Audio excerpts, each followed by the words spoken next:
Megan wasn't the type to stir up trouble, she never had been. Conflict wasn't her style. She was the kind of person who showed up, did her job and treated everyone with kindness. Those were the values instilled in her. Work hard, respect others and keep a low profile when things got complicated. But sometimes doing what's right comes with a price, and she was about to learn that the hard way. For nearly 3 years, Lancaster Grill had been her second home. It was just a local diner on the east side of Columbus, Ohio, nestled between a gas station and a laundromat.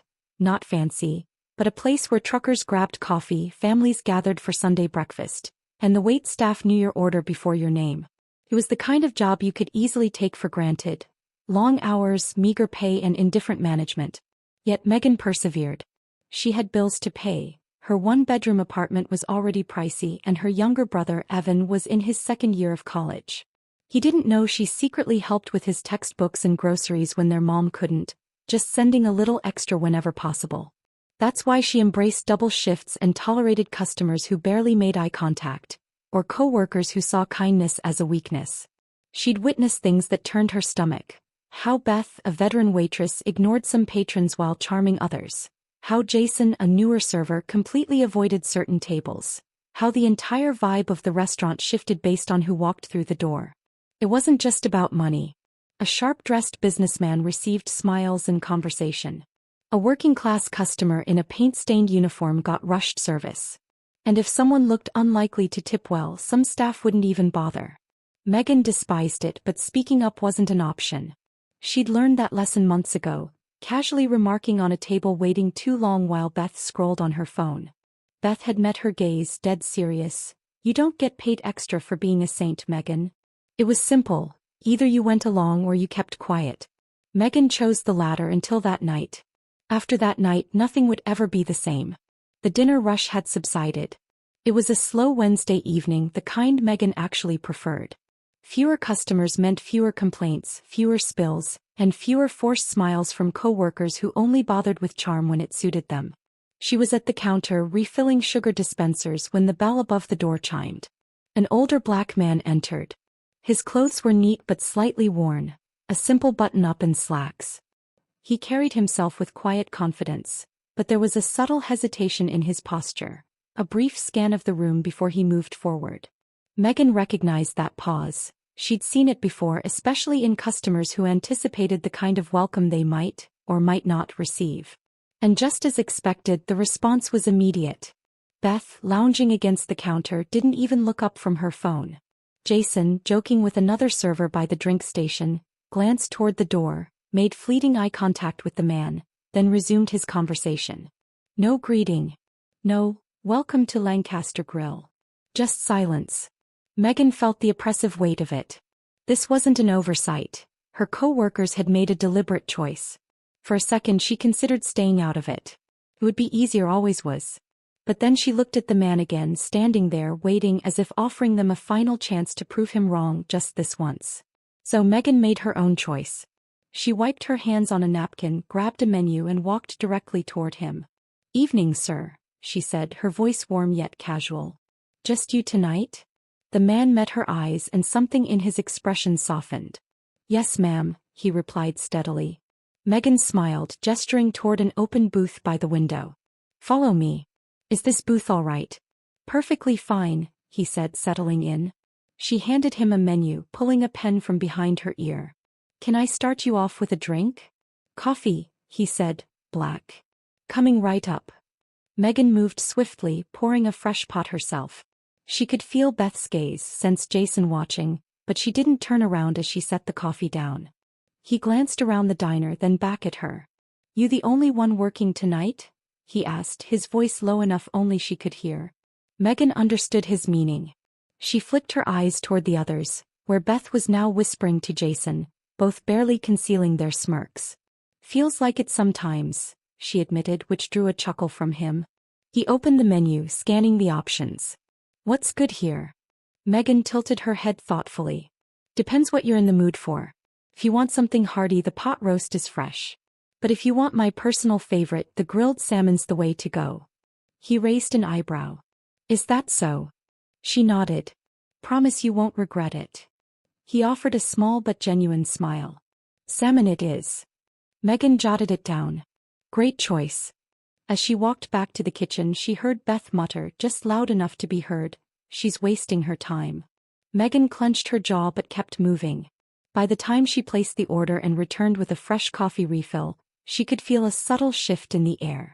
Beth's narrowed eyes, Jason's constant glances toward the booth, as if waiting for Megan to slip up or say something wrong. Even Tom, the manager, had peeked out from his office, scanning the room before disappearing again. Megan had a sinking feeling she'd painted a target on her back, but she wouldn't know how bad it was until the next morning. Megan had barely slept. Something about Beth's muttered comment, Jason's smirk, and Tom's quick peek from his office left her with a bad feeling. But she told herself she was overthinking. She'd done nothing wrong. If anything, she'd done exactly what a waitress was supposed to do: serve customers. So why did her stomach churn as she pulled into the Lancaster Grill parking lot the next morning? The air was crisp, the sun just peeking over the buildings. She grabbed her apron from the passenger seat, slung it over her shoulder. A couple of cars were already there, including Tom's. Megan stepped inside, expecting the usual: Beth and Jason chatting, the kitchen crew prepping, the radio humming low. But something was off. Beth wasn't leaning against the counter. Jason wasn't making coffee or joking with the line cooks. Instead, both watched her. Beth wore a sly smile. Jason had his arms crossed and neither said a word. Megan's grip on her apron tightened. Then the creak of a door. Tom stood in his office doorway, looking as if he'd been waiting specifically for her. "Megan," he said flatly. "Come with me." A cold dread settled in her stomach. Tom didn't answer, just turned and walked back into his office. Megan swallowed hard, feeling Beth and Jason's eyes on her as she made her way to the back. She took a breath, squared her shoulders and stepped inside. The office was cramped, the desk littered with paperwork and old coffee stains. A file lay open before Tom, but he wasn't looking at it. Instead, he leaned back, let out a slow breath and said, "We're letting you go." The words hit like a physical blow. Megan blinked, her mind scrambling. What? Tom's expression remained unchanged. "It's not working out." Her heart pounded. "Not working out?" She let out a sharp, humorless laugh. "I've been here almost 3 years. Never missed a shift, never been late." Tom exhaled through his nose, already weary of the conversation.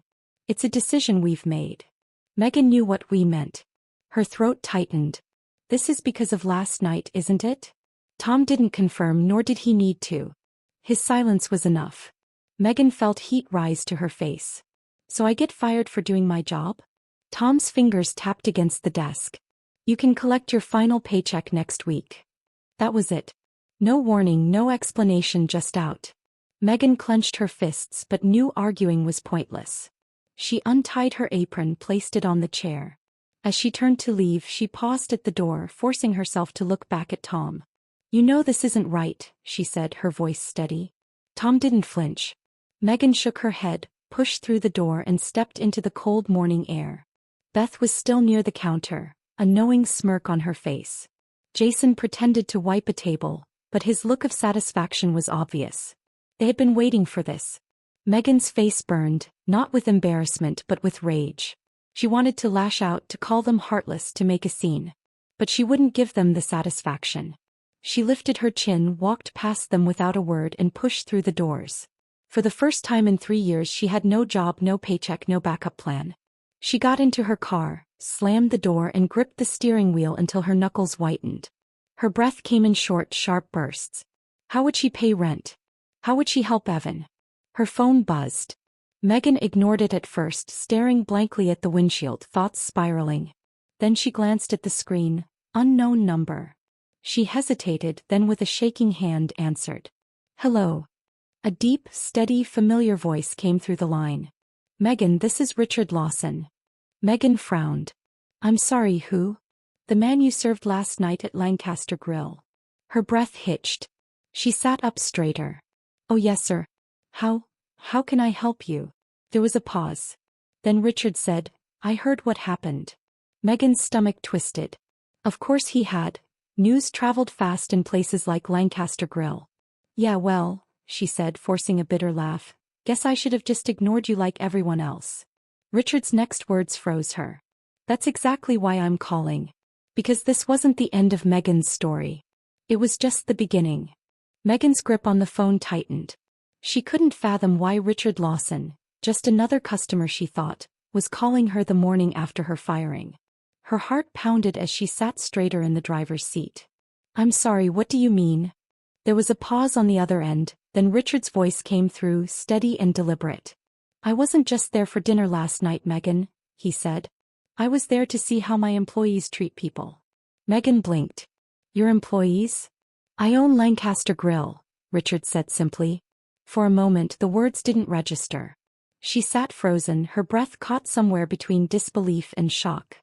"I'm sorry, what?" she finally managed. "You heard me," he said. Megan pressed her fingers to her temple. "So you're telling me you own this place?" "Yes." "And last night you were, what, checking in?" "More or less," Richard said. "I make it a habit to visit my restaurants unannounced. No formal inspections, no warning. I come in as just another customer.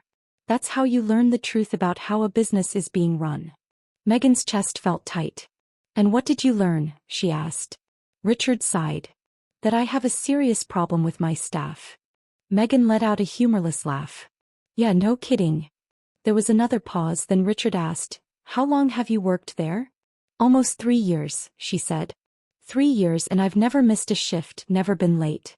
I keep my head down, do my job and treat people like human beings." She exhaled, frustration creeping into her voice. "But apparently that was enough to get me fired." "That's exactly why I'm calling," Richard said. Megan furrowed her brows. "I don't understand." Richard was quiet for a moment before he spoke again. "I let them fire you on purpose." Her stomach dropped. "You what?" "I needed to see what they would do," Richard explained. "I wanted to know if this was just about bad service or if it was something deeper. And now I have my answer." Megan shook her head. "So you let them throw me out just to prove a point?" "I know it wasn't fair," Richard admitted. "But now I know exactly who I can't trust to run my business the way it should be run." Megan felt her pulse thumping in her ears. "And what does that mean for me?" There was a shift in Richard's tone, something firm, almost authoritative. "It means I need someone I can trust," he said. "I need someone who actually understands what it means to run a restaurant fairly. Someone who doesn't pick and choose, who gets treated with dignity based on their own prejudices." Megan frowned. "I still don't see what this has to do with me."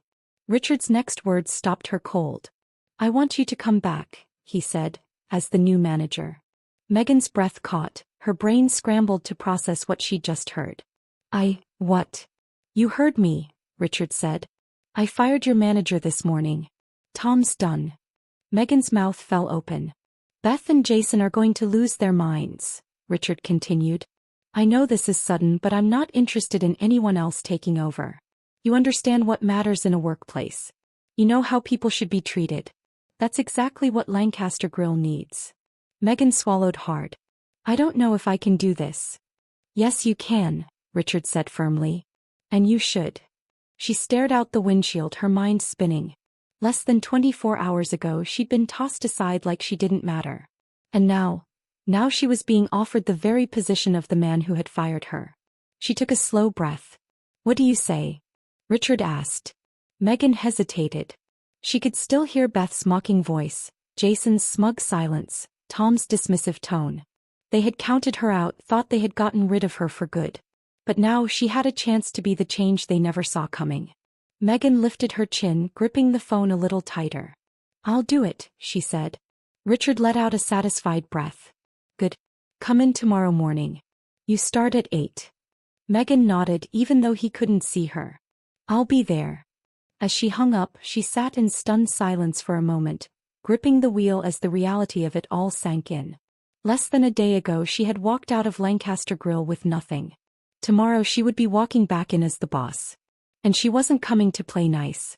Megan stood outside Lancaster Grill, gripping the strap of her bag. The morning air was sharp, cutting right through her clothes, but she barely felt it. She'd spent all night thinking about this moment. Yesterday she'd walked out of this building with nothing. No job, no explanation, no respect. Today she was stepping back in with the one thing Beth, Jason, and Tom had never imagined she'd have: power. She inhaled deeply, squared her shoulders, and pushed open the door. The scent of fresh coffee and bacon filled the air, just as it always had. Customers were scattered across the booths, forks clinking against plates, the low hum of conversation blending with the radio playing in the background. At first nobody noticed her. Then Beth turned from the counter, saw her and froze. Jason, who had been laughing with a busboy, caught sight of her too, his mouth snapping shut mid-sentence. A flicker of confusion, unease crossed his face. It was almost too perfect. Megan let the moment stretch just long enough for them to squirm before walking toward the counter, setting her bag down with purpose. Beth recovered first. She scoffed, crossing her arms. "What the hell are you doing here?" Megan tilted her head. "You'll find out soon enough." Beth's smirk faltered. Before she could say anything else, a door opened at the back of the restaurant. Tom stepped out from the office, already looking irritated, flipping through a stack of papers. "Beth, I need you to." Then he saw her. His whole body went rigid. His eyes flicked to Beth, then Jason, as if trying to piece together what was happening. "Megan," he said slowly, "you don't work here anymore." Megan smiled, but there was no warmth in it. "Actually," she said, "I do." Tom blinked. "What?" Another voice cut in before she could answer. "I believe I can clarify that." Every head in the room turned. Richard Lawson walked in, calm and collected as ever, his hands in the pockets of his tailored coat. He scanned the room, taking his time before his gaze landed on Tom. Beth's face paled. Jason looked like he wished he could disappear. Tom opened his mouth, then closed it. Richard stopped beside Megan and turned to face the staff. His voice was steady, measured, but carried authority. "As of this morning, Lancaster Grill has undergone some management changes," he said. "Effective immediately, Tom, your position is terminated." Beth gasped. Jason looked like he'd been punched in the gut. Tom's face turned an ugly shade of red. "Wait a damn minute, no," Richard cut him off. "I've already heard enough from you." Tom's mouth snapped shut. Megan almost felt bad. Almost. Richard turned toward the rest of the staff. "Some of you may be wondering what's going on. Let me make it simple. Last night I visited this restaurant as a regular customer." He let the words sink in. "And what I witnessed was unacceptable." Nobody dared to speak. Richard gestured toward Megan. "This woman was the only employee who treated me with respect. The only one who did her job the way it should be done." He turned back to the staff, his expression hardening. "The rest of you, some of you ignored me completely. Some of you made it clear you had no interest in serving certain customers at all." His voice sharpened.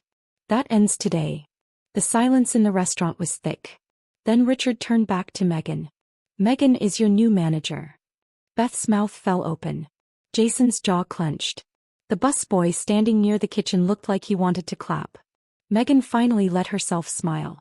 She turned toward Beth and Jason, who were still stunned silent, and leaned against the counter. "Well," she said lightly, "this is awkward." Beth's expression twisted. She turned to Richard, her voice sharp. "You can't be serious." "Oh, I'm very serious," Richard said. "You don't like it, you're free to leave." Beth snapped her mouth shut, her nostrils flaring. She wasn't stupid. She knew walking out meant losing her paycheck, and Beth wasn't about to do that. Jason, on the other hand, wasn't as smart. "This is bullsh," Richard cut him off. "You're welcome to quit as well." Jason froze, his mouth opened then closed like he was doing the math in his head. Beth glared daggers at Megan, but Megan just smiled back. "Looks like we all have a lot of adjusting to do," Megan said, her voice light but firm. "So let's get to work." She watched as Beth stormed toward the coffee machine, mumbling under her breath. Jason grabbed a rag and started wiping down a table, his movements stiff with anger. Richard gave Megan a knowing look. "I have a feeling you'll do just fine here."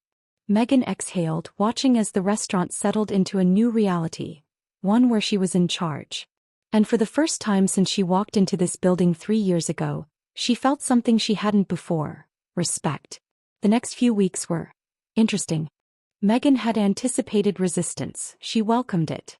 Beth barely spoke to her unless absolutely necessary, her usual smirks replaced with tight-lipped silence. Jason sulked through every shift, making it painfully obvious he was only sticking around because he had no better options. A few other servers who had always gone along with the old culture of favoritism gritted their teeth and adjusted. Some didn't.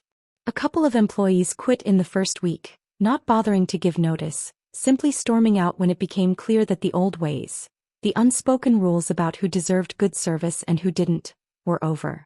Megan didn't lose sleep over it. She wasn't there to make friends, she was there to make things right. She spent her first days as manager observing, noting who was genuinely putting in the work, who resisted change, and who just needed a push in the right direction. And slowly things began to shift. The kitchen staff, who had always kept their heads down, started speaking up more, offering suggestions, pointing out unfairness. The younger servers, who had followed the lead of people like Beth and Jason, started watching Megan instead. One night, a busboy, Noah, a college kid who worked nights for tuition, stopped her as she was wiping down the counter. "You really got rid of Tom for that?" he asked, his voice careful. Megan looked up. "For what?" "For being a jackass to customers," Noah said. We all knew it happened, but I didn't think anyone actually cared." Megan set the rag down and looked him in the eye. "I care." Noah hesitated, then nodded. "Good." And just like that, things started to shift. It wasn't immediate, but over time the entire energy of Lancaster Grill began to change. People noticed. Customers who had been ignored in the past started coming in more often, smiling when they saw Megan behind the counter. Regulars who had never spoken much began to open up, chatting about their day, tipping more generously. Even the staff, those who had been skeptical at first, started following her lead. Then one afternoon Richard Lawson walked in. Megan was in the middle of balancing invoices when she heard his voice. "How's my investment doing?" She turned, pushing the paperwork aside, and smirked. "I think we're in good shape." Richard glanced around. The restaurant was busy, not just with customers, but with a different kind of energy than before. The staff moved with purpose, the atmosphere lighter, the tension that had once been there now gone. Richard nodded, satisfied. "Told you you'd be fine." Megan leaned against the counter. "You didn't exactly give me a choice." Richard chuckled. "No, I didn't." Megan exhaled, looking around. "It's weird," she admitted. "For the longest time this job was just a job, a paycheck. And now, it's something more." Richard's expression softened. "Funny how life works, huh?" Megan thought back to that morning, sitting in her car, feeling like she had lost everything. And yet here she was. She wasn't just another waitress anymore. She was the boss. And she had made damn sure that Lancaster Grill would never go back to the way it was. Because doing the right thing wasn't always easy. Sometimes it cost you everything. But sometimes, it gave you more than you ever imagined.